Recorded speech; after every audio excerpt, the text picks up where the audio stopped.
These latest headlines from ABC15 are sponsored by Lerner and Rowe Injury Attorneys. One call, that's all. Good Tuesday to you. I'm Megan Thompson, tracking your top stories from ABC15 Arizona. We do have a heads up for parents and students in the Miami Unified School District. School will not be in session all week. Staff says the Miami Junior High School suffered more damage than they had originally thought. Crews will assess the cafeteria at noon today. Then staff will finalize a plan to reopen. Our teams will keep in contact with school officials. We'll let you know what's going on. ABC 15 listening to a Valley family as they remember the man killed in an apparent road rage shooting. I don't know what happened on that road. I don't know why that occurred. I don't know why he was yelling at her. He should have just stepped away, but he didn't deserve that. Steve Gardino was shot and killed after police say he got out of his car to confront a woman in another vehicle near 7th Avenue and Missouri. A vigil was held last night on Roosevelt Row. Telling us he did not have a weapon on him. We're told Gardino was the leader in the experimental music scene in Arizona. Now, that woman was interviewed by police but then released. Phoenix police tell us they are still investigating the shooting, and ABC 15 we will continue to follow up. As Congress debates the extension of the health care premium tax credits, employer-sponsored health insurance plans are rising to the highest in over a decade. Scripps News Group's Holly Furfer looks into what's behind those costs and how employers plan to address it. More of your paycheck is likely to go towards your health insurance premiums next year. Healthcare costs are rising faster than wage growth, and the trend is directly impacting how employers are approaching their sponsored healthcare plans for employees. It's going to vary a lot from employer to employer and plan to plan, but in general, we're talking 6.5%. Sunit Patel is the chief actuary of U.S. Health at Mercer.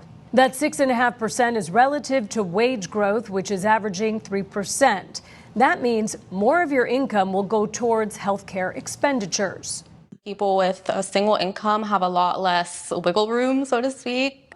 I think people with kids will be really affected because obviously their kids are insured with them. For employers sponsoring health plans, it's a much bigger increase than expected. The biggest increase in 15 years, according to Mercer. About 60% of employers are planning not only to increase payroll contributions, but increasing cost sharing. So that could be copays, deductibles, co-insurances, or out-of-pocket maximums. Patel said employers made a significant effort in recent years during the pandemic to absorb those costs.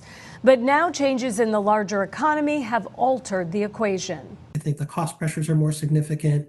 And even though there is a focus on employee health and well-being, there's certainly just that financial reality. There is inflation, an aging population that uses more health care and better treatments with higher price tags. Innovations have allowed treatment for diseases that did not experience any treatment options. You can think, for example, of like GLP-1 drugs, such as Wegovy, that are obviously treating important diseases. Mercer's projections put 2026 as the fourth consecutive year of rising healthcare costs following a decade of moderate increases. The Kaiser Family Foundation annual report last year found coverage costs rose about 24% between 2019 and 2024, but wage growth matched the increases at 28%. Holly Furfer, Scripps News Group, Atlanta. Pushing for accountability at the Arizona Department of Child Safety. DCS State of Failure is our special investigation, and now you have the opportunity to talk with our team directly. Today, we are holding an ABC 15 Investigators Phone Bank. Those phone lines will be open from 5 to 7 p.m. We are warming things up in your most accurate forecast and keeping things nice and dry. And meteorologist Ashley DiMartino. Plenty of sunshine out there for us today. We'll start off with those temperatures in the 70s, making their way into the 80s by about 10 a.m. We'll stick with 80s through the lunch hour. Then we've got those 90s as we head into the afternoon, into the evening. 96 the expected high in Phoenix today. Around the state, we'll see a high of 94 in Bullhead City, 74 in Shiloh, 86 in Globe, 79 in Payson, 77 in Prescott, and 68 today expected for Flagstaff. The extended forecasts were nice and dry, and each and every day we are warming. 99 expected on your Thursday, 100 by Friday. We're going to kick up the winds and cool things down heading into the weekend. Temperatures back in those 90s Saturday through next Monday. Overnights will drop a little bit as well. We'll go from those upper 70s for overnight lows to 70s, low 70s as we head into your Sunday and Monday morning. For the latest headlines, weather, and traffic, you can always head on over to ABC15.com, or you can go ahead and download that free ABC15 mobile app. These latest headlines from ABC15 are sponsored by Lerner and Rowe Injury Attorneys. One call, that's all.